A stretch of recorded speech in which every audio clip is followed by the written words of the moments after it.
So let's look at some tips that have to do with running apps. So when you're running apps, there are a lot of different techniques that can make things easier for you, and they kind of work across different applications.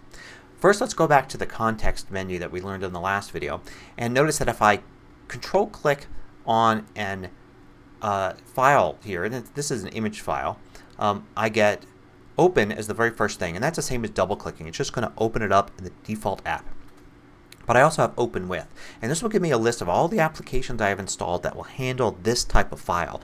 In this case it's an image file, so I have apps that handle images. Some of these allow you to edit images, some of them just allow you to view them. If it was a word processing file, I'd end up with a very different list of apps. But if you can't find anything, if there's nothing there, then you can go and select App Store, and it will actually launch the App Store and show you apps that say they handled this type of file. So if you get a file from somebody and you've never heard of that type of file and you don't have anything on your Mac that can open it, you can use the context menu and then open with and App Store to find an app to handle it. Now once you have apps running, you can force quit them if they're misbehaving. So this should happen very rarely, but like I'm in TextEdit here. Let's say TextEdit is frozen for some reason.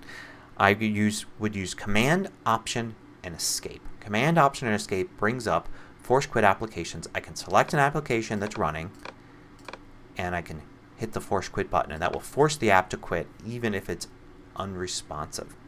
So that's handy to know in case you run into that situation. Now all apps have windows, and all windows have toolbars at the top usually. So if you want to customize your toolbar, you can see these buttons here do various things. This is the Finder, for instance. I can customize these by control clicking and selecting Customize Toolbar. This brings up this really cool interface, and you'll see a similar interface in Safari, in Mail, in Preview, and everything that has one of these toolbars. And it allows you to drag these buttons up in here and add buttons that have extra functionality. And sometimes the only way, or one of the easiest ways to get this functionality, is to add these buttons to the toolbar. So you can add what you want. You can move them around. You can add spaces between them to make them look nice and all that. If you ever want to revert to the default, just drag this entire section here up to the top and it snaps everything back to the default. What you see here sometimes depends on what you have installed. So like I have Dropbox installed. Dropbox is now a button there.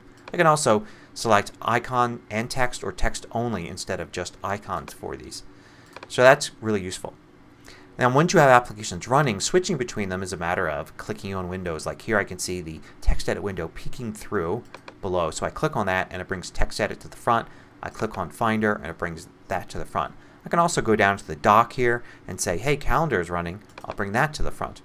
But there's an application switcher that makes it much easier. You hold the Command key down, and while continuing to hold the Command key down, you use Tab, and the first time you tap Tab it brings up the application switcher here. I can use my mouse to click on one of these, but I can continue to tab through them. So the Command key is being held down continuously. Tab, I'm tapping.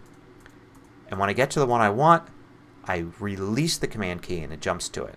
Makes it very easy to quickly do that and jump between the top two applications that are running. You can also hold the Shift key down and Tab works backwards. So forwards and then with Shift is backwards. Really handy and quick way to switch between apps. Now I showed you can launch apps or switch to apps in the dock. Really handy to be able to do that. But not all your apps are going to be there. You can easily add more apps to the dock by going to the Applications folder. Any app that you've got in your Applications folder you can drag and drop into the left side of the dock and now it's there. But say you have this filled with tons of apps and you want access to all your apps there. Well, you can go and drag and drop the entire Applications folder to the right side of the dock. I'm going to show you another tip here. I'm going to Command click on the title of a Finder window and I can go up a level. And there's my Applications folder. I'm going to drag this to the right side of the dock.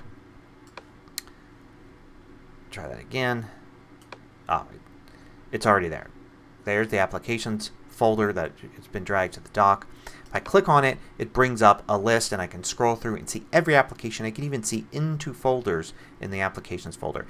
If you don't see a list, note that you can choose to view as a fan, You can choose, I'm control clicking on this by the way, you can choose to view as a grid. You can choose list or automatic, which should put it in list or grid if you've got a lot of items in your applications folder, which you probably do. But this is really handy. It's like the ultimate application launcher right there. It's just a small item in the dock.